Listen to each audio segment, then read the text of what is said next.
আলহামদুলিল্লাহ, আপনারা অনেকেই জানেন না মুরগির কোন বয়সে কি ভিটামিন ব্যবহার করা উচিত। আর আপনারা যদি সঠিক বয়সে সঠিক ভিটামিন ব্যবহার করতে পারেন তাহলে ইনশাআল্লাহ মুরগিগুলো রোগবালাই কম হয়।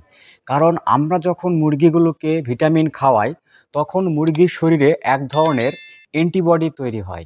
আর এই অ্যান্টিবডি মুরগির শরীরে আগত জীবাণুকে ধ্বংস করে দেয়।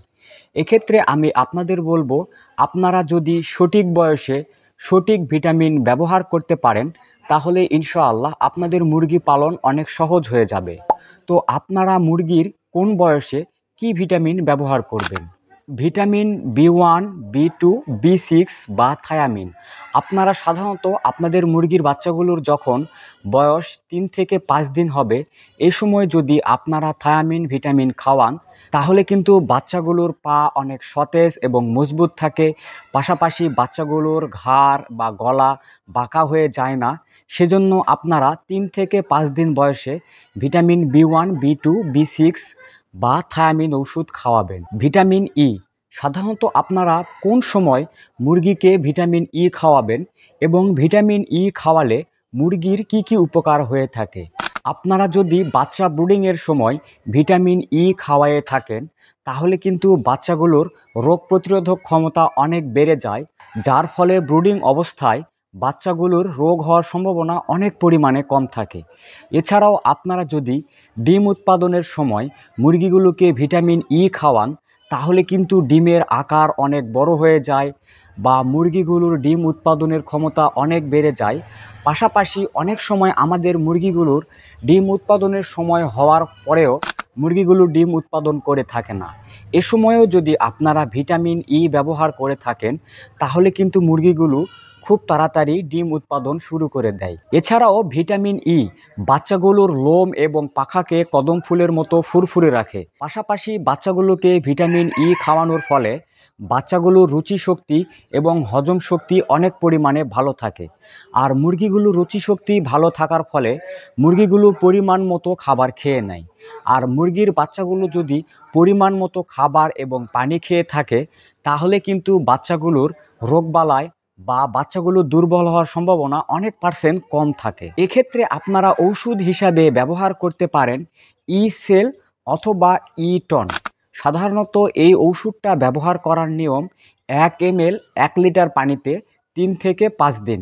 আপনারা শুধুমাত্র এই ওষুধটা সকাল এবং সন্ধ্যার পানিতেই ব্যবহার করবেন। ভিটামিন ডি, সাধারণত আপনারা অনেকেই জানেন না মুরগিকে কেন ভিটামিন ডি খাওয়াতে হয়। সাধারণত বাচ্চা ব্রুডিং অবস্থায় আমরা যদি ভিটামিন ডি ব্যবহার করতে পারি তাহলে বাচ্চাগুলোর হাড়ের গঠন অনেক মজবুত হয়ে থাকে। পাশাপাশি বাচ্চাগুলোর ঠোঁট এবং শরীরের হাড়ের গঠন অনেক মজবুত হয়ে থাকে। আপনারা যদি ব্রুডিং অবস্থায় ভিটামিন এডি3 মুরগিকে খাওয়াতে পারেন তাহলে মুরগির বাচ্চাগুলোর হাড়ের গঠন অনেক মজবুত হয়, যার ফলে মুরগিগুলো বড় হয়ে গেলেও বা দীর্ঘদিন পরেও মুরগিগুলোর ন্যাংরা বা নুলা রোগ হওয়ার সম্ভাবনা অনেক % কম থাকে। এক্ষেত্রে আমি আপনাদের বলবো, আপনারা যদি দীর্ঘমেয়াদে মুরগি পালন করতে চান সেক্ষেত্রে আপনারা অবশ্যই ব্রুডিং অবস্থায় বাচ্চাগুলোকে ভিটামিন এডি3 খাওয়ানোর চেষ্টা করবেন। এক্ষেত্রে আমি আপনাদের বলতে চাই, আপনাদের বাচ্চাগুলোর বয়স যখন 5 থেকে 9 দিন হবে এ সময় আপনারা ভিটামিন ডি হিসাবে বা এডি3 ভিটামিন ব্যবহার করতে পারেন। আর আপনারা যদি এ সময় ভিটামিন এডি3 ব্যবহার করেন তাহলে কিন্তু বাচ্চাগুলো বেশ চঞ্চল এবং চটপটে হয়ে থাকে, কারণ ভিটামিন ডি বাচ্চাগুলোকে চঞ্চল এবং চটপটে রাখে। ভিটামিন এডি3 ওষুধ ব্যবহার করার নিয়ম, এই ওষুধটা শুধুমাত্র আপনারা সকাল এবং সন্ধ্যার পানিতেই ব্যবহার করবেন। এই ওষুধ ব্যবহারের পরিমাণ 1 ml 1 লিটার পানিতে 3 থেকে 5 দিন। আর আপনারা যদি ভিটামিন এডি3 ওষুধ মুরগির বাচ্চাকে ব্যবহার করতে পারেন তাহলে ইনশাআল্লাহ বাচ্চাগুলোর সহজেই রোগবালাই হয় না। কোথাও কোনো তথ্যগত ভুল কিংবা আপনাদের কোনো মতামত থাকলে অবশ্যই কমেন্টসে জানাবেন। আর হ্যাঁ, আমার ভিডিওটি যদি আপনাদের ভালো লেগে থাকে তাহলে অবশ্যই আমার জন্য দোয়া করবেন। আর আপনারা চাইলে খামার বাড়ি ইউটিউব চ্যানেল সাবস্ক্রাইব করতে পারেন।